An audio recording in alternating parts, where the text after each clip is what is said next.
제가 네. 두 번째 네, 이문정 공통 검사님께 또 질문 드려야 네. 되는 게 있는데 그 백지구형 이 문제가 검찰 내에서 사실 굉장히 중요한 어떤 획을 그은 사건이라고 봐요. 근데 그 당시에 백지구형을 거부하고 이 무죄구형을 감행을 하셨단 말이에요.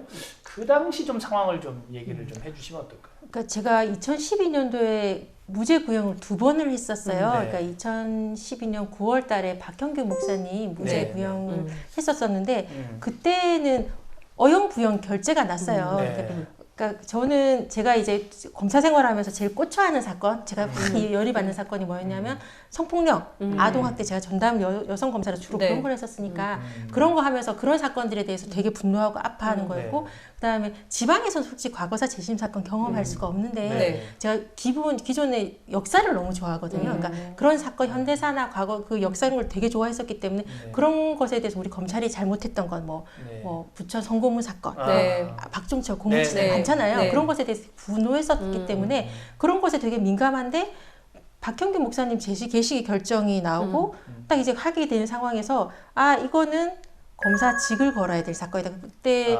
공안이 그래도 득세하고 있었기 때문에 이명박 네. 정부 시절이었지 네. 않습니까? 박근혜 그 후보가 이제 대선 후보로 네. 유력했던 네. 상황이었고, 그래서 이 사건에 박형규 목사님 무죄 구형 때는 결재가 안 날 수 있다고 생각했어요. 그때가 제가 검사직을 걸었어요. 나 이거 못하면 검사 그만둔다. 그때 솔직히 문거러 잠고 무죄 구형 할 네, 생각을 했었었고, 그랬었죠. 그래서 이제 결재판 들고 비장한 각오로 검찰철법 7조 2항 부장님의 지시 적법성과 정당성에 이의 있습니다. 나 멘트 준비하고 결재판을 들고 쫙 갔는데 은근히 결재가 잘 나는 거예요. 뭐지? 그때 알고 봤더니 공안 검사랑 그때 격렬하게 싸운 직후였는데 네. 어차피 과거사 사건 다 무죄 나잖아요. 네. 그러니까 공안 검사가 부장한테 보고를 안 했던 거예요. 그러니까 이쪽 라인에서는 공안부에서 격렬하게 반대를 안 하니까 어차피 무죄 난 사건이니까 별말 안 하니까 이제 지금 대전 고검장 하고 계신 이금로 차관님이 검사장님이 그때 중앙 2차장이셨는데 결재판을 들고 갔던 그분도 공안 통이시니까 네. 탁 했더니 임 검사 법과 원칙대로 선고해 달라고 선고해 주십시오. 좋잖아. 꼭 무죄 구형해야 돼. 뭐 그러시는 거예요. 그래서 막 제가 한마디 막 했더니 검사장님이 안 된다고 하실 텐데 그래서 제가 하도 그러니까 예. 근데 도장을 또 찍으시는 거예요. 그래서 제가 이제 검사장님한테 이제 이의제기권 행사하는구나. 그래서 비장에 갔더니 최규일 의원님 네. 그분 정말 최교일 의원님. 아. 그분은 술에 술탄도 물에 물탄도 사시는 분이기 때문에 뭐 밑에서 세게 말하면 그 알아서 하고 찍으시고 위에서 네. 또 세게 말하면 다 전달하시는 네. 조금 상명하복 그 아. 검찰 스타일이시거든요. 네. 그래서 갔더니 전 되게 비장하게 이의제기권 막 그 외우고 있는데 그래? 딱 찍으시는 거예요. 이거 뭐지? 이거 뭐지? 딱 느낌이 오잖아요. 그래서 예. 했는데 그때까지도 솔직히 과거사 반성의 논고는 위에서 몰랐어요. 당연히 몰랐지. 그거 알면 저를 죽일 것 같더라고요. 네. 그래서 머릿속에 막 준비하고 그날 아침에 화라락 해서 그러니까 이분한테 저 같은 경우에는 무죄를 그냥 무죄라고 말하는 게 아니라 그분이 그 고귀한 희생과 헌신에 대해서 네. 감사를 말하지 않는다면 우리 검찰이 잘못에 대해서 사과하지 않는다면 네. 그건 입 벌린 소리잖아요. 네. 그분이 싸웠던 세월 그렇죠. 우리가 가해자인데 네. 저는 솔직히 법정에서 무릎 꿇고 빌고 싶었거든요. 아. 그렇게 해서 이분이 그래서 마음에 좀 분노, 환을 조금이라도 풀 수가 있다. 못할 건 없을 것 같은데 법정에서 무릎 꿇으면 소문날 것 같아서 솔직히 말하면 또 무릎은 차마 못 꿇고 네. 또 아침에 착 준비해가지고 네. 농구를 한 거죠. 네. 그래서 농구를 했는데 잠깐만요. 네. 여기서 네. 그때 쓰셨던 글을 한번 읽어야 돼요. 네. 읽어드리겠습니다. 그리고 네. 말씀 이어가시죠. 오늘 정말 준비를 많이 준비 해오셨어요. 많이 했습니다. 네. 이 땅을 뜨겁게 사랑해 권력의 채찍을 맞아가며 시대의 어둠을 헤치고 걸어간 사람들이 있습니다. 몸을 불살라 그 칠흑 같은 어둠을 밝히고 묵묵히 가시밭길을 걸어 새벽을 연 사람들이 있었습니다. 그분들의 숭고한 희생과 헌신으로 민주주의의 아침이 밝아 그 시절 법의 이름으로 가슴에 날인했던 주홍 글씨를 뒤늦게나마 다시 법의 이름으로 지울 수 있게 되었습니다. 그리하여 지금 우리는 모진 비바람 속에서 온몸으로 민주주의의 싹을 지켜낸 우리 시대의 거인에게서 그 어두웠던 시대의 상흔을 씻어내며 역사의 한 장을 함께 넘기고 있습니다. 피고인이 위반한 대통령 긴급조치 제1호와 제4호는 헌법에 위반되어 무효인 법령이므로 무죄이고 내란 선동죄는 관련 사건들에서 이미 밝혀진 바와 같이 관련 증거는 믿기 어려울 뿐만 아니라 피고인에게 정권 교체를 넘어 국헌문란의 목적으로 한 폭동을 선동하였다고 볼 수 없으므로 피고인에게 무죄를 선고해 주시기 바랍니다. 이야. 정말 이건 시대의 명문이에요. 그러니까요. 제가 교과서를 집필하고 있는데요. 예. 언젠가 기회가 되면 이 예. 글을 실제 교과서에 싣고 싶을 정도로 대단한 명문입니다. 야. 네. 감사합니다. 그러니까 네. 뭐 그때는 아침에 그러니까 미리 쓰면 보고 안 했다고 죽일 것 같아서 그날 아침에 쓰면서 제가 생각해도 너무 일필휘지선 잘 써서 이게 일필휘지. 아니, 그러니까 본인 스스로 스스로 일필휘지. 아니, 제가 진짜 붓의 힘으로 막 휘둘려 쓴 거예요. 제 영원히 글은 쓴 거예요. 그러니까 예. 제 글은 아니고 약간 느낌이 이게 하나님이 박형규 목사님을 칭찬하기 위해서 저를 이 자리에 불렀고 내 입에 그런 교인이세요? 예, 그렇습니다. 그래서 예. 하나님이 박경규 목사님에 대해 말씀해 주시는 그 제가 대원자였다라는 네. 그 되게 벅찬 감동이 있었어요. 그래서 네. 너무 기쁘더라고요. 네. 근데 문제는 그리고 나서 결국 제 과거사 반성 논구가 들켰잖아요. 어떻게 됐습니까? 아니 그게 결과론적으로 안에서는 몰랐는데 근데 아마 그때 박근혜 후보가 뭐 인혁당 사건 2개의 네. 판결이 있다라고 말을 하면서 뒤집어지기 시작하면서 나중에 알고 봤더니 민주당 뭐 최고회의인가 뭐 거기서 검찰도 과거를 반성하는데 뭐 박근혜 후보는 뭐야 뭐 이렇게 난리 났나 그래서 거기 출입 기자가 뭐 검찰에서 과거사 반성했다고 하면서 몰려온 거예요. 네. 그래서 그때 제가 그 논거를 주면은 저를 또 위에서 죽일 것 같아서 예. 제가 줄 수 없다 이렇게 하고 있는데 그때 요번에 대법관으로 제청된 김사만 부장님이 예. 제 논구문에 감동을 하셔가지고 판결문에 아. 넣어버렸어요. 그러면서 야. 그 판결문이 알려져 버린 거죠. 야. 그러면서 그런 그렇게 됐어요. 그래서 위에서 그 난리가 나면서 그때 이제 공안통들이 완전히 뒤집어졌어요. 이제 무죄 네가 뭔데 반성을 하냐? 너 예. 검찰 권력 선배들이 모두 권력에 죽으로 몰아서 난리가 났어요. 그래서 예. 밤낮으로 불려다니면서 꾸중을 들었거든요. 예. 그러면서 제가 그때 너무 힘들어가지고 아니 무죄를 무죄라고 했을 뿐인데 왜 이렇게 힘들어야 되는지 열이 받아서 거의 장금이 심정이셨어요. 그러니까. 그래서 홍시맛이 나서 홍시나 그렇죠. 맛이 아니면 난다고 길동이죠. 했는데 아버지를 아버지라 아버지랑 부르지 부르지 못하는. 그래서 예. 그때 너무 그래가지고 제가 이런 일이 다시는 내 후배들이 이렇게 아프지 않도록 반드시 바로잡겠다라고 이제 그때 결심은 했는데 근데 다 그렇잖아요. 그런 일 다시 나한테 안 없으면 좋겠잖아요. 좀 힘드니까.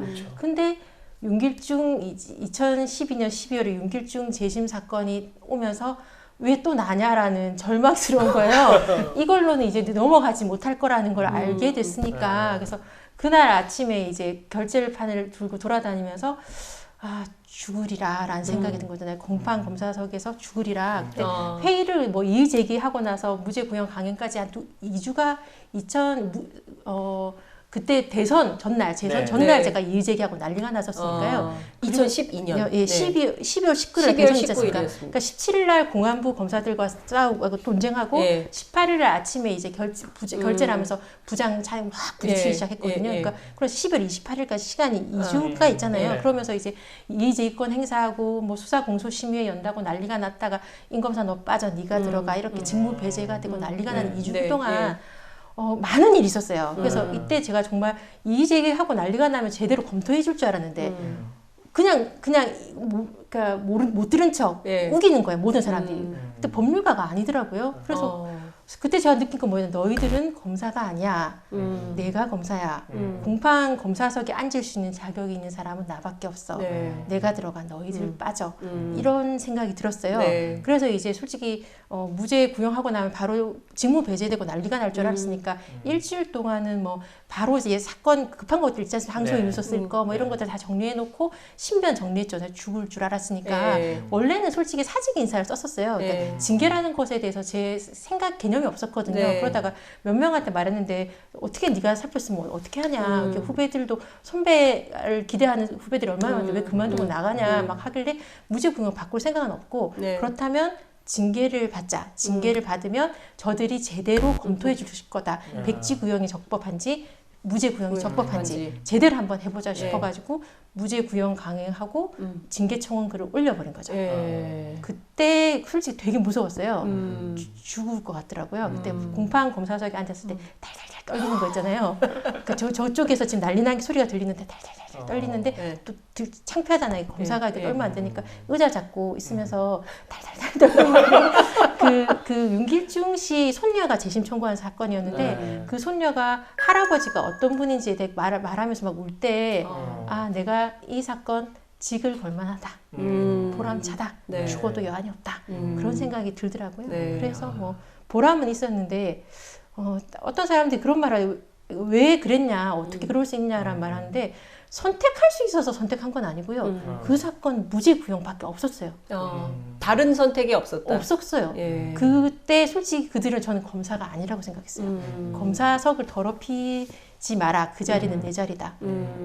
이렇게 확실하게 정리하고 가자라는 느낌이 들어가지고 이게 엄청난 사실 사건이었던 그러니까요. 그러니까 그 영화 이문정이 하나 네. 나와야 될 것 네. 같아요. 좀 듭니다. 그러니까 매 순간 그 사건 앞에서 이 사건을 어떻게 할 것인가에 대해서 얼마나 많은 고민과 번민과 또 공부와 학습 속에서 결정을 내리시겠습니까? 근데 그 막 일종의 집단 이지매 같이 들러붙어서 검찰의 선배들을 다 욕먹인 거다.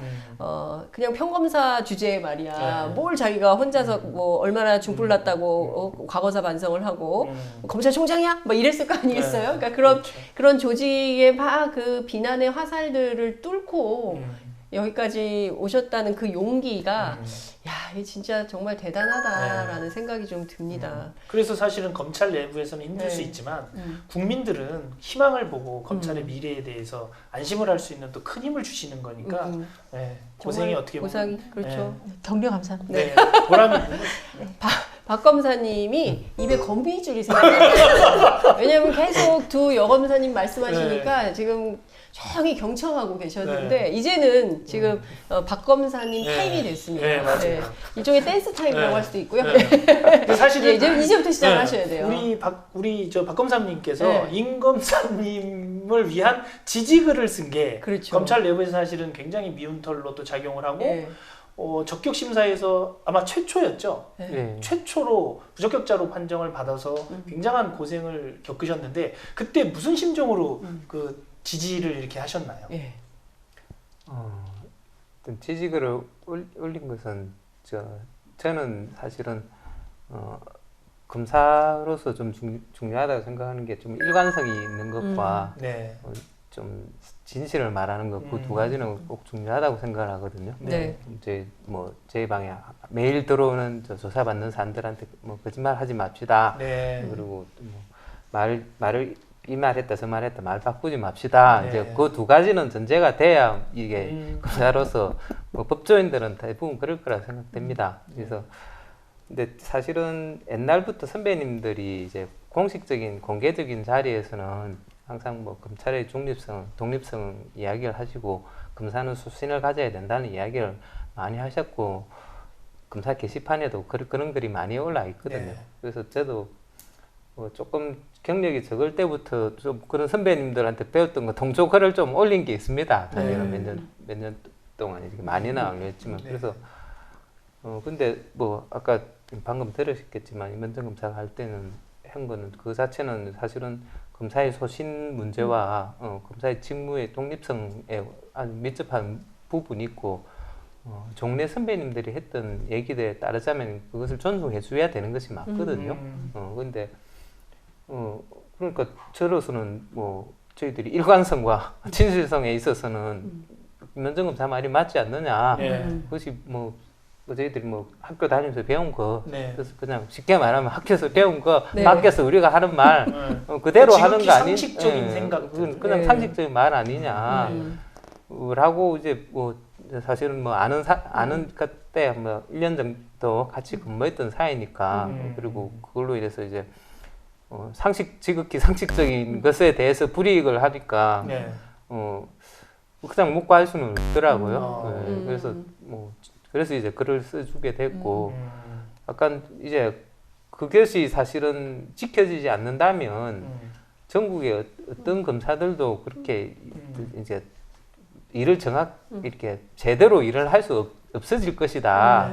좀 그런 위기감이 들더라고요. 이런 식으로 일을 처리하게 된다면 위에서 시키면 뭐 유죄를 무죄로 바꾸라 하면 바꾸시고 무죄를 유죄로 바꿔라 지시를 하면 바꿀 수 있어야다는 것이 논리적인 규결이라고 받아들였거든요. 그거는 맞지 않으니까 그렇게 일을 할 수도 없지 않느냐는 글을 이제 올리게 된 거죠.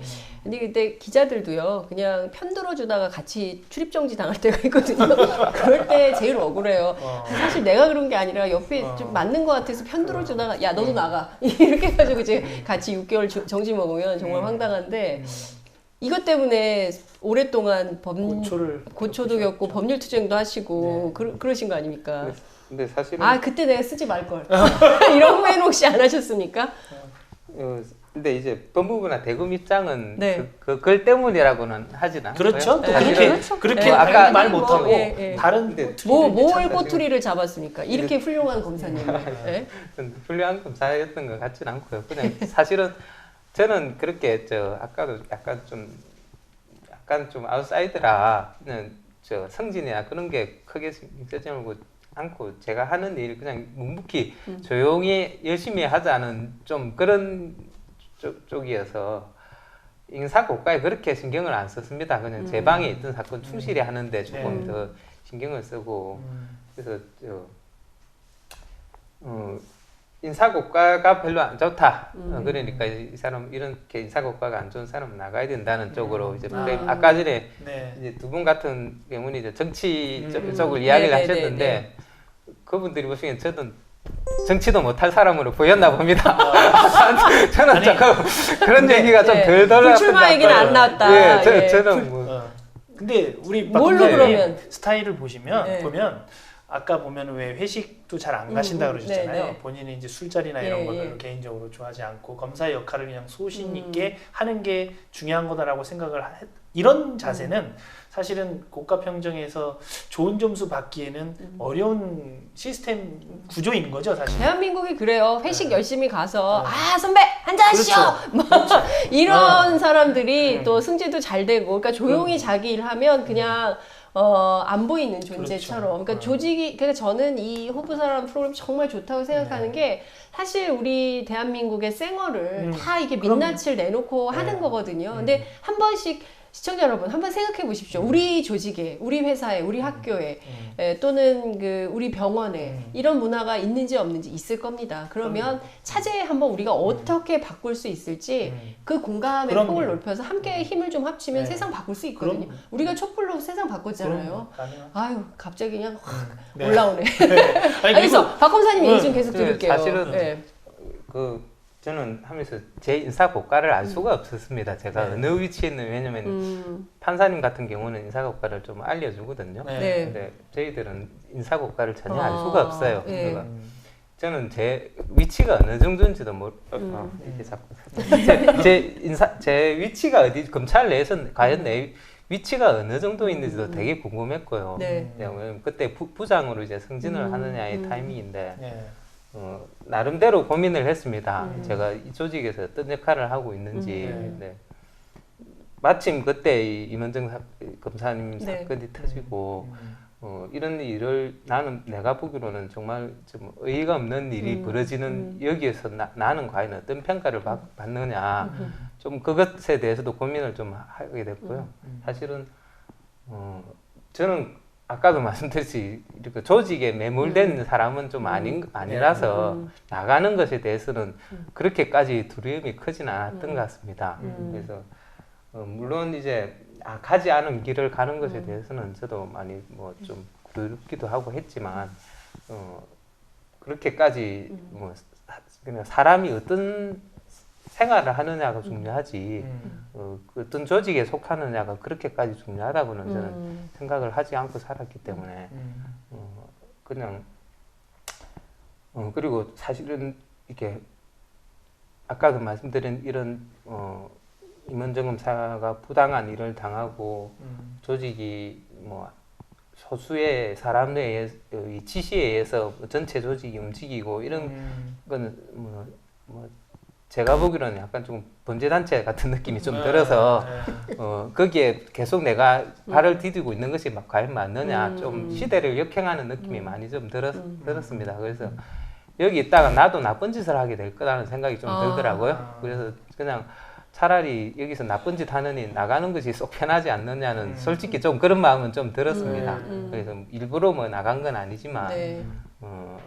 그런 나쁜 짓을 하고 싶지 않다는 자꾸 사인을 보내는 취지였고요. 제가 제 입장으로서는. 그리고 게다가 이제 일을 하면서 사실 지금 제가 이의를 제기한 고소한 그 사건까지 겪게 되니까 실제로는 임윤정 검사 사건이 먼저 터졌고 네. 거기에 대해서 계속 상부의 잘못된 지시에 대해서는 저희들이 이의도 제기하고 할 수 있는가 하는 그런 얘기를 하는 도중에 진짜 이게 납득할 수 없는 일까지 겪고 나니까 네. 조직에 대해서 솔직히 한미를 느껴가지고요. 나올 때는 솔직히 무슨 큰 짐 들고 나온 듯한 느낌이었습니다. 제 입장으로서는. 그러니까 참 이 조직 안에서 열심히 성실하게 일하면 네. 그냥 뭐 존재감 없는 그리고 경우에 따라서는 업무를 못하는 일종의 이제 무능력한 네. 이런 프레임이나 이런 덫을 씌워서 그 사람을 굉장히 막 네. 아유 그 사람 뭐 존재감도 없잖아 뭐 이런 방식으로 하려고 했었던 문제가 있었는데 실제로는 내부에서 일하실 때 어떠셨어요? 그러니까 임은정 검사님 정말 가열차게 내부 개혁을 위해서 검찰 개혁을 위해서 싸우셨는데 선배 검사로서 좀 마음도 한편으로는 안쓰럽기도 하고 그리고 이게 조직 안에 누가 보더라도 이거는 상식이 아닌데 이거 누가 보더라도 이거는 잘못된 건데 이 정말 저기 잠깐 나가서 동네 꼬마한테 물어봐도 알 수 있는 정도의 상식을 이 이른바 이제 조직 논리로 뒤덮여서 가는 것에 대해서 좀 같이 좀 해봐야 되겠다. 물론 그런 차원에서 이제 글도 쓰시곤 네. 하셨겠지만 동료들하고 그런 고민들도 평소에 좀 하십니까? 아니면 그냥 내방 사건만 하십니까?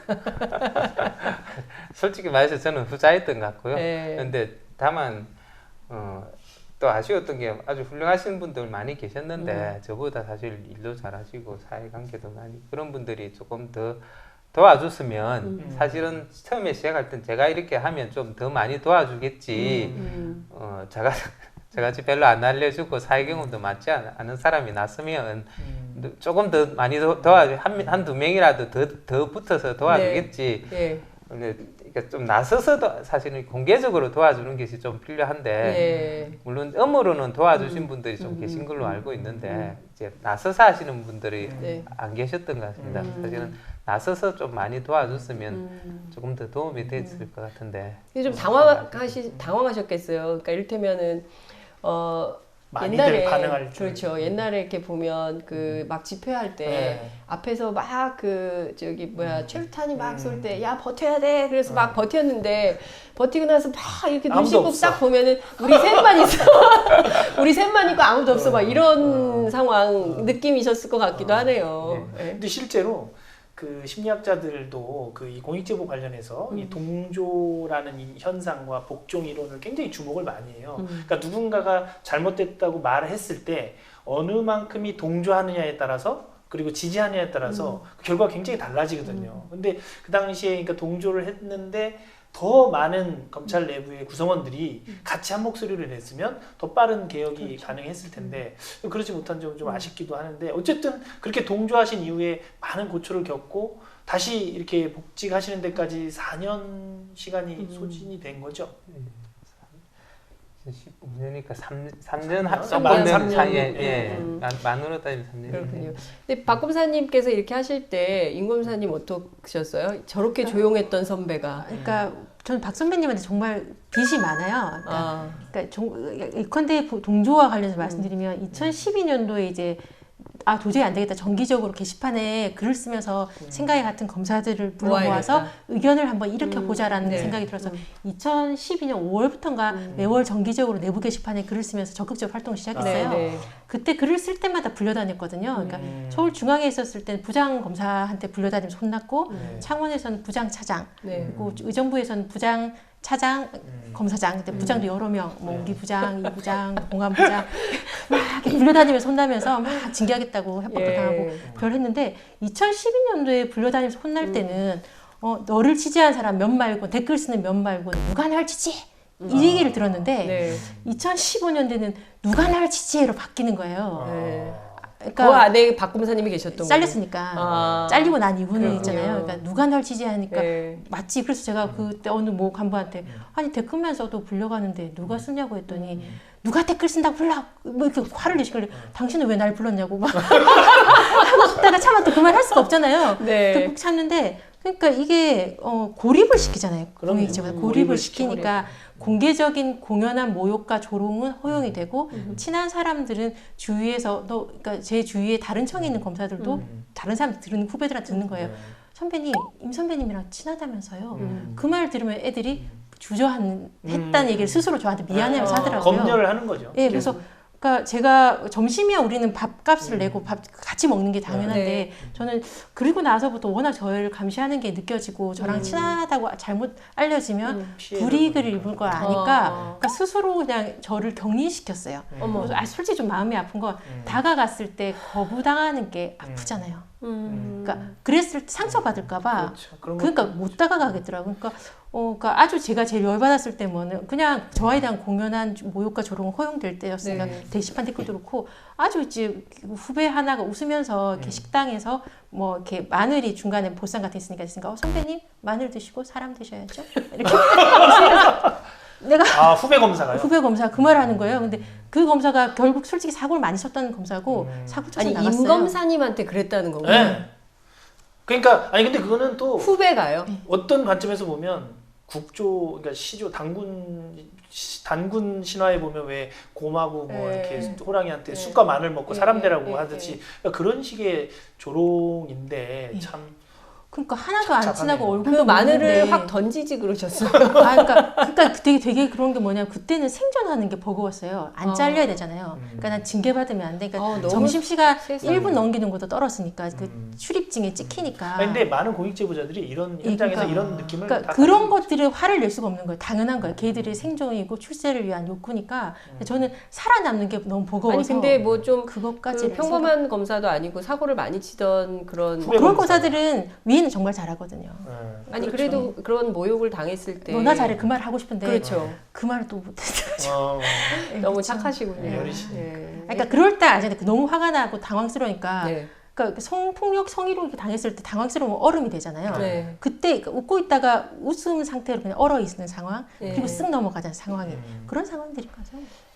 참 정말 그러니까 참 이 조직 안에서 좀 이게 인격권을 그러니까 내가 사람으로서의 어떤 그러니까 조직 안에서 함께 일하고 함께 활동하는 사람으로서 취급받지 못한다는 것을 느낄 때 진짜 그 모멸감은 정말 대단할 것 같은데 그걸 견디고 참아왔다는 게 정말 대단하시다는 생각이 좀 듭니다. 그 서검사님 요새는 좀 어떠세요? 요새 상황은 좀 어떻습니까? 많은 분들이 최근 근황을 너무 궁금해하셔서. 저는 사실은 그 인터뷰 이후로 네. 건강이 좋지 않아서 아직 질병휴직 상태여서 출근은 하지 않았습니다. 네. 그런데 검찰에서 사실은 이문정 선배님과 박병규 선배님을 고립시켰거든요. 네. 이짐의 그러니까 외톨이로 그렇죠. 만든 거죠. 그리고 그렇게 모욕하고 고통을 주는 사람들은 오히려 좋은 대접을 받고 동조하는 사람은 잘린 거를 받단 말이에요. 이것은 사실 공포 정치를 하는 거거든요. 공포심을 심어줘서 그 누구도 가까이 가지 못하게, 그 누구도 동조하지 못하게. 그래서 검찰에서 당시에 제일 두려워하는 것은 제2의 이문정이 나오는 것이었겠죠. 그리고 지금 이제 이문정 선배님이 저를 예전에 만나가지고 그 사건 이후에 정말 고맙다. 내가 검찰에서 제1 미친년이었는데 네가 나와가지고 제일 미친년 네가 됐다. 이 검찰 개혁의 시금석이 되는데 그 사실은 이제 제가 여기 이분들하고 같이 나온다고 하니까 제 주위의 분들이 걱정을 하세요. 아니 그분들 되게 센 분들인데 네가 같이 나가서 어떡하냐. 그래서 제가 말씀드렸어요. 제일 미친년 제2의 제일 저라고. 근데 지금 이제 검찰에서 두려워하는 것은 제2의 서지연이 나오는 거다라는 이야기를 들었어요. 네. 그거를 막기 위해서 안간힘을 쓰고 계신 것이고 거의 대부분의 간부급들이 공공연히 저를 모욕하고 저를 음해하고 검사들한테 고립시키고. 주입을 시키고 있다고 들었어요. 그리고 사실 검찰에서 주는 메시지는 명확하죠. 임문정 선배님은 징계를 당했고 그다음에 2년이나 승진해서 누락이 됐어요. 네. 박병규 선배님은 유일무이하게 적격심사에서 잘려서 쫓겨났어요. 그러면은 그리고 제 사건에 있어서는 사실은 의지도 능력도 없는 조사단을 만들어서 대충 수사하고 던져버린 이후에 그것을 묵살하고 방관했던 사람들 그리고 조직적으로 은폐했던 사람들 공공연히 2차 음해를 가했던 사람들은 오히려 좋은 자리로 승진을 다 시켜줬어요. 현재까지도 많은 관련자들이 거짓 진술을 하고 있는데 그 거짓 진술을 하는 검사들이 다 좋은 자리로 보내줬어요. 그러면은 조직에서 다른 검사들이 볼 때, 다른 구성원들이 볼 때 검찰에서 주는 메시지는 명확해요. 그렇죠. 우리는 절대로 서지연이를 검찰의 일원으로 인정할 수 없다. 받아들이지 않을 것이다. 쟤는 정치적인 목적을 가지고 있고 우리를 모욕 주는 사람이다. 가까이 하지 말어라는 거죠. 그래서 안미영 검사를 얼마 전에 만났는데 네. 그러더라고요. 자기가 처음에 폭로하겠다고 막 하니까 충고가 야 이문정하고는 친하게 지내지 마. 이문정하고 엮이면 너는 큰일 나. 저도 그랬어요. 저도 고민을 할 때 다 좋은데 이문정이랑 가까이 하지 마. 이문정이랑 얽히면 큰일 나. 그렇게 서로를 고립시키는 거죠. 서로를 고립시키고 각자를 고립시키고 제2의 이문정, 제2의 서지연이 나오지 못하도록 막고 있는 거. 그것이 현실이죠. 참 담담하네요. 마음이 너무 그런데 안타깝네요. 저는 그런 가운데서도 이렇게 희망을 보는 게 뭐냐면 그럼에도 불구하고 이문정 검사가 나왔고 박병구 검사가 나왔고 또 서지영 검사가 나왔고 안명 검사가 나오고 또 제주지검의 성함이 어떻게 되죠? 진혜원 검사가 네. 그 검사님 동양 그러니까, 최근에 어떻게 동양 동양? 그러니까 국정원 용어 나왔습니다. 동양. 그 예. 검사가 작년에 저한테 이제 제주에 있을 때 뜬금없이 연락이 왔어요. 네. 그 부당한 일을 겪을 때 상해할 만한 선배로 저를 기억해줬다는 게 참 고마운데, 네. 그러니까 저한테 연락 오는 사람들도 다 고맙거든요. 연락해주는 게 네. 그럼 부담스러울 텐데 해주는데 그래가지고 부당한 일을 당했다. 영장을 압수수색 영장이 청구돼서 법원에 갔는데 갑자기 법원에 저 이미 접수된 공문서를 갖다가 회수해서 못하게 압수수색 못하게 한다 말이 되느냐. 그래서 제가 제가 징계 여왕이다 보니까 징계예요. 네, 그래서 절차를 다 알잖아요. 네. 감찰 제보 시스템을 그렇죠. 동원해서 문제 제기하고 다 하라고 해서 영장 회수 사건이 문제가 돼서 제가 뭐 계속 조언해주고 법적 이런 거 다 해줬는데 네. 그때 이제 그 감찰 요청했던 것에 대해서 좀 감찰을 취하해야 한다고 해야 되나 그 위해서 되게 권유를 하고 설득을 했었나 봐요. 네. 그래서 그 진 검사가 그것에 대해서 하도 이제 위에서 조금 부탁하고 네. 이렇게 지시하는 거 아니죠. 네. 흡수하면서 네. 왜 문제된 관련자들이 막 이렇게 사정을 하니까 마음이 약해지잖아요. 네. 그래서 어떻게 할까 하다 취하를 할까 하다가 저가 생각이 나서 취하를 못했대요. 내가 여기서 물러서면 솔직히 말해 저한테 부당한 일을 겪으시는 사람들이 많이 상해해요. 그럼 제가 네. 막 이렇게 조언을 네. 하거든요. 네. 대개의 사람들이 물러서요. 위에서 정말 센 사람이 전화나 이렇게 하면 물러서요. 근데 제가 아프게 좀 많이 봤었는데 그 검사는 그것 때문에 고민하다가 취한 안 하고 소신을 처벌을 하되 최대한 선처해달라고 아. 메일을 보낸 거예요. 예. 그러니까 이도 저도 아니까 중간쯤 해가지고 취한 안 하고 처벌하지만 선처해달라 이런 식으로 중간다리를 고민의 했는데 흔적이 예 그렇게 했는데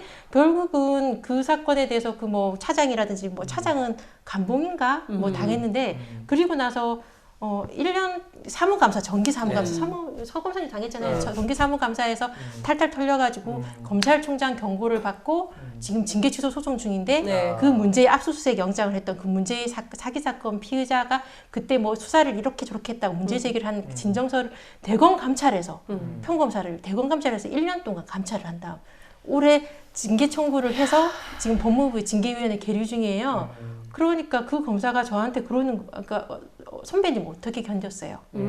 안미영 검사 저한테 선배님 어떻게 견뎠어요? 저도 여쭙고 싶습니다. 어떻게 건드셨습니까? 저는 자신이 있었어요. 내가 이길 거라는 거. 그러니까 길게 보면 그러니까 시간과의 싸움이잖아요. 근데 너무 답답한 사람들은 이 순간에 매몰되거든요. 저는 역사를 좋아하니까 그래 죽은 직후에는 내 진심은 세상을 그렇죠. 알아줄 거다. 그렇죠. 근데 잘하면 몇십 년 내에 내 진심 세상은 알아준다. 결국은 내가 이긴다. 이 시간을 버티면 된다는 걸 알았기 때문에 했었는데 근데 진 검사는 원래 뇌종양에서는 몸이 안 좋아요. 네? 예, 그러니까 건강이 안 좋으시구나. 안 좋아요. 그래서 걔가 그 중간 과정에 스트레스 받을 때 손에 자꾸 마비가 와서 컵을 떨어뜨린다고 해서 걱정을 했는데 예. 결국 이제 법무부 징계위 가고 이 상황이 되니까 이제 온몸에 염증이 일어나가지고 네. 결국 병가를 했어요. 지금 그럼 병가 병가 중이에요. 지금 그러니까 뭐 입이랑 귀에서 농이 나온대요. 그래서 병가 중인데 그 검사가 물론 서검사님 당하겠지만 예. 그게 문제에서 다 그러잖아요. 결국 다 문제에서 하길래 제가 후배들한테 그랬어요. 우리 진 검사가 영장회수 사건에 문제 제기 안 했으면 그걸 당했을까? 그럼 그건 아니죠. 그러거든요. 대검에서는 그러죠. 원래 그 검사가 문제 있었고 그런 거를 전혀 무관하다고 하지만 우리가 알잖아요. 그거 아니었으면 그걸 당했을까? 너무 마음이 아픈 거예요. 그러니까 안면 검사도 너무 고통스러워하고 있거든요. 안면 검사 요새 어떠세요? 저는 그 사건이 이렇게 뒤집혀지는 걸 그럼요. 보면서 그러니까 상당히 많이. 안미영 검사가 그 인터뷰 강행했잖아요. 네. 그러니까 그것에 대해서 보니까 징계 절차가 지금 갑자기 급속도로 진행이 되는 것 같아요. 지금이요. 예, 갑자기 뭐가 진행되는 것 같아요. 아마도 그 승인제를 요청하는 검사윤리 강령, 검찰청 공무원 행동 강령 자체가 네. 네. 위헌성 소지가 있어가지고 징계 제대로 세게는 못할 것 같고 그러긴 한데 그런 것 안미영 검사 내년 적격 심사예요. 네. 그런 것들이 다 마이너스거든요. 그렇게 되면 내년에 인사에 불이익을 줄 그 요인이 되잖아요. 네. 그래서 그 서검사님도 어차피 인터뷰 승인 안 받고 했는데 그리고 안미영 검사가 그렇게 인터뷰 첫 번째는 그 이영수 검사장님 이문정한테 연락하지 말라 그래서 연락 네. 그때 안 썼거든요. 예. 두 번째 기자회견 강행할 때는 저한테 연락을 했고 제가 인터뷰 그냥 강행하라고 하면서 네. 당시 검사장님한테 승인해 주라고 전화로 좀 같이 네, 논쟁을 심하게 했었어요. 예, 예. 근데 결국 승인 안 해주던데 네. 그래서 내가 안미영 검사한테 네가 만약 징계를 받는다면 같이 징계 받겠다. 너 혼자 두지는 않겠다라고 말을 했기 때문에 그 절차가 많이 진행된다면 저도 징계해라. 네. 서 검사님 징계해라. 다 같이 해야 되겠다. 다 같이 해라라고 네. 좀 네. 세게 제가 네. 문제 제기하려고 하고 물귀신 있습니다. 작전을 쓰시는 겁니까? 네, 그렇죠. 근데 이 대목은 네. 이렇게 들어보면서 제가 느끼는 건 이걸 그럼 누가 해결해 줄 수 있을까? 저는 이것은 인사권자가 해결해 줄 수 있을 것 같아요. 인사권자들이 이런 검찰 내부의 문제를 잘 들여다보고 정말 사실은 고익제보 지금 하시는 분들 가운데 고초를 겪다가 제일 그래도 제가 판단할 때는 잘 해결된 분이 윤석열 서울중앙지검장인 그렇죠. 것 같아요. 예. 그분도 사실은 고익제보 했다가 이렇게 여러 지검을 좌천 생활하시다가 중앙지검장으로 이렇게 복귀를 했는데 사실은 인사권자가 해결하지 않고 결단하지 않으면 이런 문제는 검찰 내부에서 우리 정말 일선에서 고생하시는 검사님들이 해결할 수 있는 문제가 아니거든요. 그래서 이 방송을 보시는 우리 인사권자 해당되시는 분들은 네. 좀 관심 갖고 잘 들여다보셨으면 좋겠습니다. 저희가 이걸 좀 잘 편집을 해서 문무일 총장님께 개별적으로 전달을 해드리는 걸로 네. 이렇게 하겠습니다. 청와대에서도 좀 많이 보고 청와대에서도 그래야 돼요. 좀 보고 조국 민정수석 그럼요. 전화 드릴까요? 네. 네. 네. 바로 전화하겠습니다. 네. 저는 아니, 청와대 근데- 쪽에서도 얘기 들었어요. 네. 정치하려고 그런다던데. 아, 진짜? 그래요? 청와대에서조차도요? 세상에. 그러니까 정말 이게 근거 없는 소문이 그 카더라라는 것이 정말 일파만파 그러네. 되는구나. 저희 이 자리에서 호부사- 다시 말씀드리지만 불출마 선언을 하셨습니다. 네. 저희 호무사 한번 특집으로 네, 예. 불출마 선언 특집을 한번 언제 한번 해야 되지 되겠어요. 않을까라는 네. 생각이 좀 드네요. 그런데요, 그러니까 법원 같은 경우에는 그래도 판사들이 우리법 연구회, 뭐 이런 뭐 국제인권법 연구회, 뭐 이런 모임을 만들어서 같은 좀 법원 개혁이나 생각을 공유하는 분들이 모임을 좀 해서 공동의 목소리도 내고 이렇게 하잖아요. 검찰은 그게 전혀 불가능한 건가요? 그런 모임이 있지 않나요? 그러니까 연구 저는 모임은 있습니까? 그런 이거 모임은? 모임은 있는데요. 네. 각 검사장님들이 커뮤니티 하나씩 맡아가지고 하는 검사장이 예, 그러니까 그런 관제, 시어머니. 예, 관제 뭐 네. 그런 거죠. 그러니까 네. 이게 고립시키잖아요. 지금 고립시키는데 그러니까요. 친하다고 소문나는 것도 무서워하는데 네. 뭉치기는 어렵죠. 그게 현실이죠. 분위기가 지금 보면 그런 것 같아요. 어제 제가 1991 봄 그 네. 영화를 봤었거든요. 네, 그때 네, 이석태 그 재판관님. 예. 지금 예, 헌법재판관. 헌법재판관 예. 그분이 그 그러니까 강기훈 선생님 변호인이셨잖아요. 네. 근데 그 말씀을 하시더라고요. 일부의 검사들이 정치 검사들이 일탈하고 그게 문제라고 말을 하던데 대다수의 검사들 그동안 뭐 했냐고. 그게 악이 승리하는 조건은 행동해야 될 많은 다수의 침묵이잖아요. 그렇죠. 그러니까 검사들이 각자 너무 바빠서 옆에서 죽어가는 것, 비명 지르는 걸 못 본 척 하더라고요. 그러니까 제가 좀 몇 명 검사들한테 이제 좀 시대가 바뀌어서 이제 좀 제가 숨 쉴 수 있을 때 네. 그때 숨쉬기가 버거워서 이제 너 왜 그랬니 말을 따질 수 없었는데 좀 친한 애한테 너 왜 그랬냐 그러니까 옆에서 도와달라고 하면 좀 거들어주면 안 되냐라는 말을 몇 명한테 살짝 해봤어요. 근데 예. 다시 상처를 서운하니까. 받았는데 네. 이제 지금 친하니까 그렇지. 말했더니 한 명은 제가 너무 무섭게 싸워서 못 도와줬다, 선배 탓이다 뭐 이런 말도 있고요. 한 명은 도와달라고 명시적으로 안 했다. 아니 대한민국 검사가 그래서- 그걸 명시적으로 했어야. 아니 그래서 이상하다. 그래서 더 이상 말했다가 또 상처받을 것 같아서 네. 그러니까 안 했는데 이게 법원의 경우에는 조금 우리보다 희망이 있다고 하는 게 결국 이탄희 판사의 문제 제기가 이걸 이끌어냈잖아요. 그렇죠. 동조하는 판사들이 되게 많은데 네. 검사들은 일이 너무 바쁘기도 하고요. 정말 일이 너무 많아서 생존하는 게 버겁고 그다음에 우리는 인사가 워낙 불투명해서 네. 당장 임지 어디 가는지가 연연하는 사람들이 많고요. 아. 그러니까 일이 너무 많고 생각하면 일이 더 힘들어지니까 네. 상명하복에 너무 그렇죠. 그 길들여져 문화가 그게 너무 그러니까 슬퍼요. 상명하복의 문화가 굉장히 강한 조직. 아니 지금 노동시간 52시간제가 됐기 때문에 일을 좀 줄이고 저녁에 있는 삶을 해야 되는데 지금 검사님들은 그게 안 되는 거잖아요. 그럼요. 그러니까 뭐 공수처랑 뭐 수사권 네. 조정이나 검찰 개혁이 좀 제대로 되고 근데 이게 검사들 인력 늘어서 될 문제는 아니고요. 우리 처는 기획부서 많고 네. 다음에 파견 많고 음. 다음에 고검 이상의 그 간부들이 너무 많아요. 네. 검사들을 늘리면 간부들 숫자가 늘어나는 아. 그래서 노는 사람들이 논다고 하기는 좀 도장 찍으면서 유유자적 하시는 예. 분들이 너무 많거든요. 어느 회사나 좀 그렇습니다. 일하는 예, 예, 그래서 검사보다는- 그러니까 이게 검사들 늘리면 예. 간부가 늘어날 거예요. 지금 그렇죠. 너무 간부들이 많아요. 그분들이 도장만 찍으시면서 일 안 하는 문제가 예, 발생해서 예. 그런 인사 문제를 갖다 제대로 해주고 그렇게도 안 되면 뭐 수사권 조정이든 그렇게 하는 게 맞다고 생각하는데요. 그러니까 인사가 너무 불투명하면서 당장 내년에 어디 갈지 또 서울에 그러니까 이게 제가 유배지 인증을 다 다녔지 않습니까? 네. 제가 뭐 우리가 같은 경우에는 서울이 집인 걸 전제로 네. 지방까지 출퇴근을 벌금제라고 해요. 벌금 1,500만 원. 그러니까 찍히면 그러니까 제주는 유배지 성격도 있고 예. 그 쉬러가는 잘 나가는 사람들이 이렇게 예. 성격이 있는데 예. 창원이 지방 유배지, 수도권 유배지가 의정부 뭐 이렇게 아. 되거든요. 그러니까 그런 유배지를 다니면서 이렇게 어디 갈지 떨어야 되면서 가족과 떨어져서 계속 언제까지 홀로 살아야 되는가. 그다음에 이 교통비는 너무 많이 들고 네. 이런 각자의 겪어야 될 고통들이 너무 많아서 그게 너무 불투명하고 자의적으로 인사권자가 할 수 있으니까 더 숨을 못 쉬는 거죠. 그러니까 제가 이제 이번에 검찰하고 법원의 차이점을 들었는데 네. 법원은 99%가 인사가 예측이 가능하대요. 근데 검찰은 99%가 예측 불가거든요. 아. 1%는 귀족 검사들, 자기가 가고 싶은 곳을 찍어서 갈 수 있는 검사들만 외에는 전부 인사가 어디 갈지를 모르는 거예요. 그 이유가 인사 원칙이 없대요. 인사 원칙이 그때그때 인사위원회라는 걸 열어서 그것을 원칙으로 삼는데 어느 한 명을 빼고 넣고 자르기 위한 인사위원회를 얼마든지 열거든요. 그래서 사실은 제가 통영을 간 게 정말 기수에도 안 맞고 네. 이례적이고 말도 안 되는 인사였는데 네. 그 가해자가 지금 하고 있는 얘기가 검찰에는 인사 원칙이 없다. 그러니까 나는 위반한 게 없다라고 얘기를 한다는 거예요.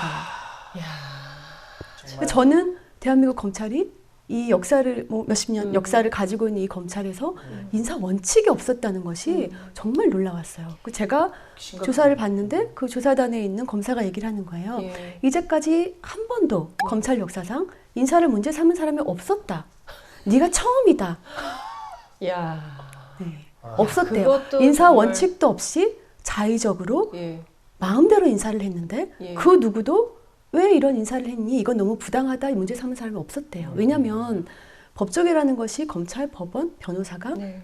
얽히고 설켜 있지 그렇죠. 않습니까? 예. 검찰에서 찍히면 나가서도 변호사 생활을 제대로 할 수가 없는 거예요. 저는 사실은 얘기하죠. 비겁한 사람들이 너무 많아요. 거짓말을 하고 있는 사람들이 너무 많아요. 검사들 중에. 그런데 사실은 처음에 너무 서운했어요. 어떻게 저렇게 거짓말을 할 수가 있나. 아까 얘기했듯이 그 사람들이 검찰에서 나쁜 평가를 받는 사람이 아니에요. 좋은 사람으로 오히려 평가받는 사람들인데 침묵하고 거짓말을 해요. 사실은 처음에는 배신감도 너무 크고 너무 실망감이 컸어요. 그런데 생각을 해보면 검찰에서 목소리를 냈다가는 나가야 되고 나가서도 변호사 생활을 제대로 하기가 힘든 거예요. 그러면 이 사람들한테는 생존의 문제인 거죠. 정의를 떠나서 이 사람들은 생존을 해야 되는 거예요. 그래서 지금은 그래.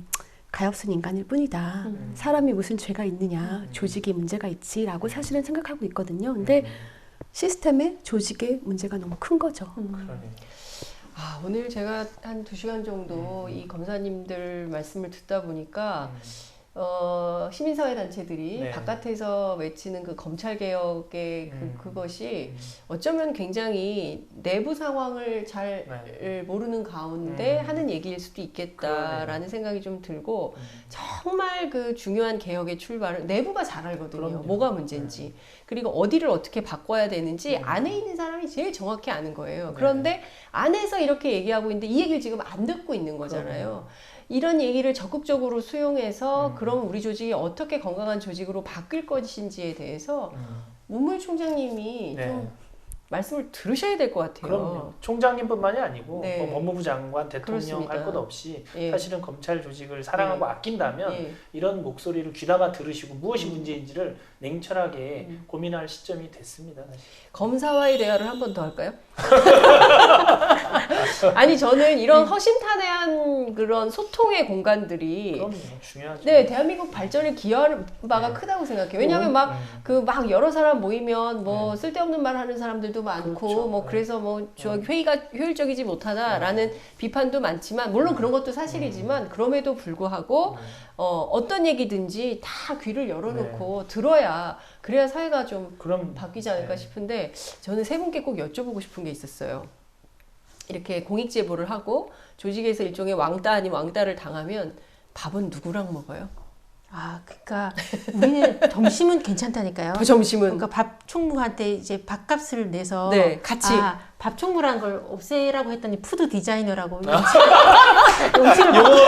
영어를 바꿔서 영어로. 밥 디자인- 총무가 있었어요? 밥 총무는 뭡니까? 아, 그러니까 식비 계산하고 뭐 식비 이런 에서 거. 계산하는 게 예, 밥값을 다 내거든요. 그래서 예. 늘 검사들이 부에서 같이 움직여서 예, 밥을 예, 먹으니까 예, 예, 점심은 예. 당연히 그렇게 돼요. 예, 예. 그러니까 점심 먹는 거는 예. 문제는 안 되고, 예. 그러니까 저녁이 좀 원래는 같이 야근한 사람들끼리 예. 원래 늘 같이 부에서 같이 움직여거든요. 네. 그러니까 이게 기수 사회다 보니 부에서 챙기니까 밥 먹는 건 진짜 문제가 아닌데, 그러니까 저 같은 경우는 아까 말씀드렸다시피 친하다고 소문나면 안 되니까, 그러니까 저가 의정부에 있을 때 저한테 정말 친하게 다가오는 티가 너무 나는 거예요. 그래서 제가 너무 걱정이 돼서 따로 불렀어요.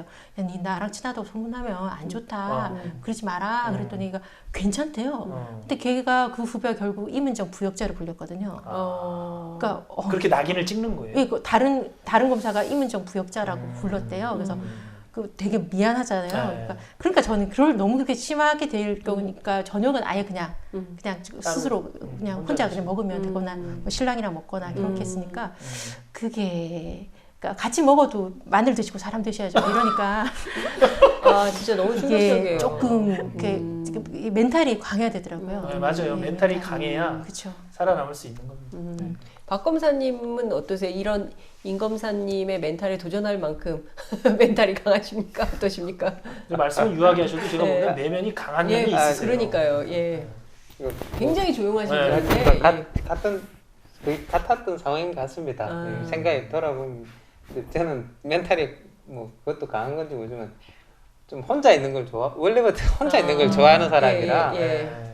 대학 다닐 때도 거의 혼자서 4년 동안 거의 밥 먹어서 네. 그러니까 그래서 또 네. 그렇게 행동 다른 사람들을 크게 신경을 잘 안 쓰는 제가 한마디 네, 더 네. 보태고 싶으면 제가 솔직히 무죄 구형하고 나서 난리가 났잖아요. 네. 그러니까 제가 다녔던 의정부나 창원 이런 데는 약간 이제 조금 유배지기처럼 이제 못 나가는 검사들이 쫙 모였기 때문에 거기선 노골적이진 않은데 네. 중앙지검이랑 서초동 이런 데 네. 잘 나가는 네. 검사들이다 보니 제 대학 동기였던 후배 검사가 그 앞에서 만났는데 제가 불러도 못 들은 척하고 지나가는 거예요. 진짜요? 예.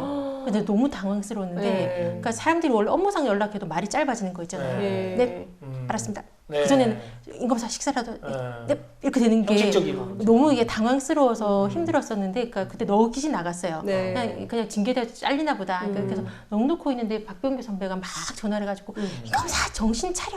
내가 너 때문에 지금 얼마나 힘든데 하면서 막 진짜 넋 놓고 있는데 격정을 막 표현하고. 막 고함을 치면 난리가 나는 네, 거예요. 네. 그래서 저는 솔직히 그냥 넋 놓고 그냥 행정 그 징계위원회 네. 검사징계위원회 그냥 혼자 가서 네. 죽으면 죽나 보다 하려고 했더니 특별 대리인 데리고 가라고 난리가 나고 계속 행정소송하라고 계속 그랬기 때문에 제가 조금 정신을 차렸어요. 그때 솔직히 넋이 나가 있었거든요. 저희가 잘못 봤어요. 수줍은 분이 아니었어요. 그러니까요. 내면에는 강단이 있으신 검사님.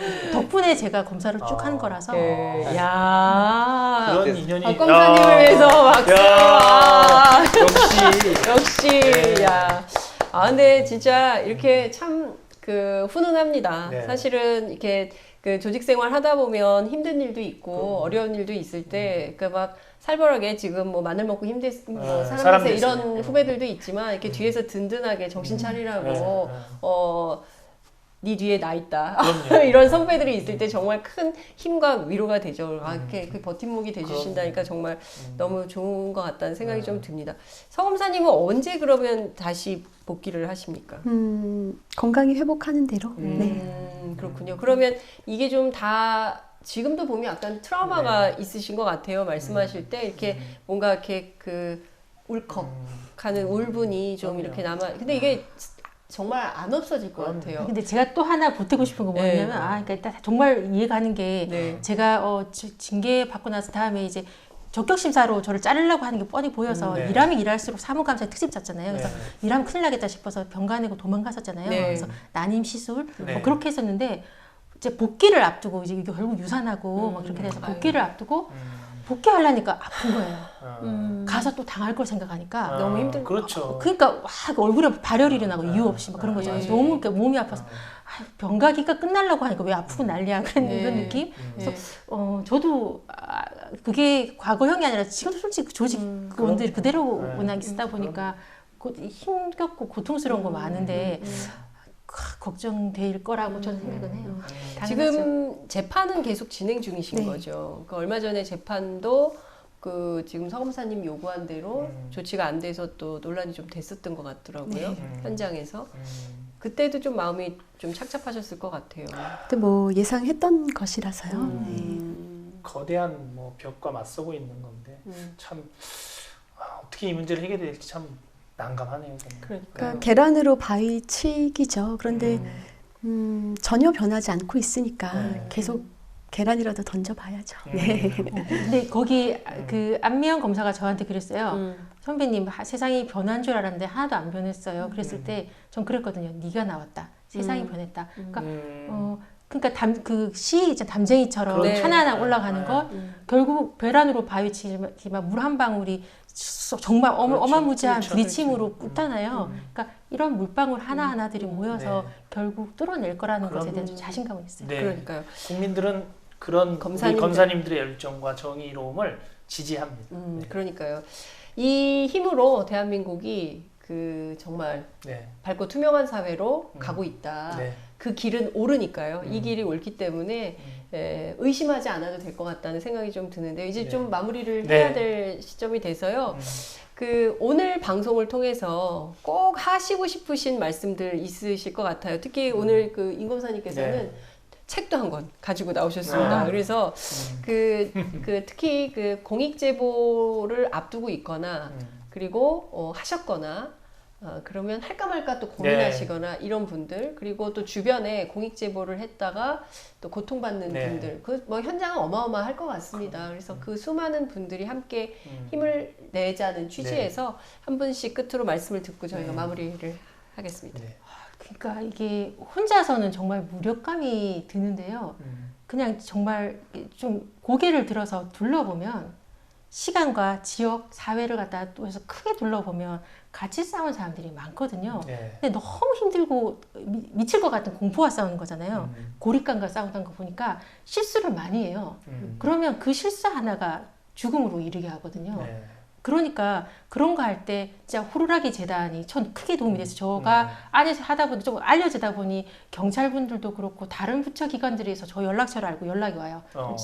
좀 상의를 원하시는 분들이 많은데 네. 그러니까 저는 지금 상담해 주시는 겁니다. 조금 해야 됩니다. 그러니까 그런 분들 제가 감당할 수가 없잖아요. 제가 일을 해야 되는데 그러니까 그런 분들한테 제가 호루라기 재단을 많이 하거든요. 그러니까 이게 제보한 다음에 또 이렇게 하게 되면 수습이 안 된 경우가 그렇죠. 많아요. 그 전에 제가 이렇게 이 책을 일부러 들고 왔는데 저는 그러니까 뭐 법조인이기 때문에 어느 정도 요령껏 싸웠던 것 같아요. 아무리 제가 공부해도 네. 이 정도면 내가 해볼만 하다라고 몸을 던지고 막 그랬는데 그래 나도 죽겠지만 너희 이빨도 다 뽑힐 거다 뭐 이런 자신감을 가지고 틀리를 하게 해주겠다 뭐 이런 마음으로 제가 싸웠거든요. 근데 그렇지 않으신 분들 같은 경우에는 이런 것들에 대해서 자신이 앞으로 어떤 일을 겪을지에 대해서 미리 준비하면서 그렇죠. 싸우게 되면 조금 한결 나아요. 그리고 고립감도 덜 느끼실 수 있으니까 둘러보시고 도움을 구하셨으면 좋겠어요. 네. 우리는 혼자가 아닙니다. 아, 네, 고맙습니다. 네, 박 검사님. 네. 예.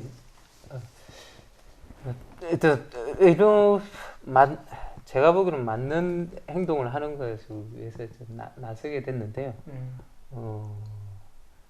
괜찮다면 시를 하나 네. 박 검사님 시를 준비해 오셨어요. 오셨어요. 네. 야. 사색과 이렇게 그- 성찰을 좋아하셔요. 저 마르틴 니밀러 알 것 같은데 네. 그때 이제 나치가 이제 권력을 잡았을 때 얘기인데요. 나치가 공산주의자들을 덮쳤을 때 나는 침묵했다. 나는 공산주의자가 아니었다. 그 다음에 그들이 노동조합원들을 덮쳤을 때 나는 아무 말도 하지 않았다. 나는 노동조합원들이 아니었다. 그 다음에 그들이 유대인들에게 왔을 때 나는 아무 말도 하지 않았다. 나는 유대인이 아니었다. 그들이 나에게 닥쳤을 때 나를 위해 말해줄 이들이 아무도 남아있지 않았다. 뭐 이거 좀 유명한 시라서 많은 것들이 있네. 뭐 저는 좀 임원정 검사한테 네. 이들 닥치는 걸 보고 저한테 올 거라고 생각을 했고 실제로 왔던 것 같습니다. 네. 그냥 침묵하지 마시고 맞는 말을 하는 사람이 있으면 옆에서 좀 도와주시면 저한테도 많이 도움이 됐던 것 같습니다. 용기를 내시라고 말씀드리고 싶습니다. 네. 고맙습니다. 제가 보기에 이 방송 나가면 우리 박 검사님 캐릭터가 하나 생길 네. 것 같아요. 네. 우리 끝으로 서 검사님. 아, 네. 앞에 좋은 말씀 많이 하셔서 저는 간략하게 딱 두 가지만 얘기하겠습니다. 검찰은 정의로워야 합니다. 네. 진실을 말하기 위해서, 정의를 말하기 위해서 자신의 모든 것을 거는 사회는 이제 끝나야 합니다. 네. 아주 짧지만 굉장히 강력한 네. 메시지를 담고 네. 정말 오늘 네. 정말 제가 사실 호부사 시작한 다음에 살짝 좀 후회를 했습니다. 그랬어요? 일을 너무 세게 벌렸다. 좀 부담스럽다. 근데 정말 이 방송 하기를 너무 잘했다고 생각이 좀 들고요. 저는 세상을 바꾸는 게 뭐 검사님들도 마찬가지지만 언론도 그렇다고 생각을 하고 일을 하거든요. 그러니까 지금 기자들이 쓰는 글 한 줄이 세상을 바꿀 수 있다. 실제로 역사는 그렇게 발전해 왔다고 믿으면서 이 일을 하고 있습니다. 네. 그런데 정말 또 한 번 제가 이 길이 맞구나. 네. 이렇게 해서 세상을 바꿔야겠구나라는 생각을 더욱더 두껍게 하게 해준 오늘 그 인터뷰가 아니었나라는 생각이 좀 들고요. 선생님 어떠셨어요? 저도 사실은 여태까지 진행하면서 많이 배우고 느꼈지만 오늘 특히 가슴이 좀 벅차고 뭉클한 대목이 상당히 많았고요. 그리고 동시대에 이렇게 훌륭하신 분들과 같이 살고 있다는 것이 되게 행복하다는 생각을 오늘 했습니다. 맞아요. 제가 오늘 수차례 전유를 했습니다. 네. 정말 검사님들 힘내시고요. 저희들이 뒤에 있습니다. 국민들과 함께 국민들과 지지하겠습니다. 함께 버티시기 바란다는 응원의 말씀 좀 드리면서 오늘은 여기에서 마무리하겠습니다. 정말 고맙습니다. 감사합니다. 고맙습니다. 수고하셨습니다. 감사합니다.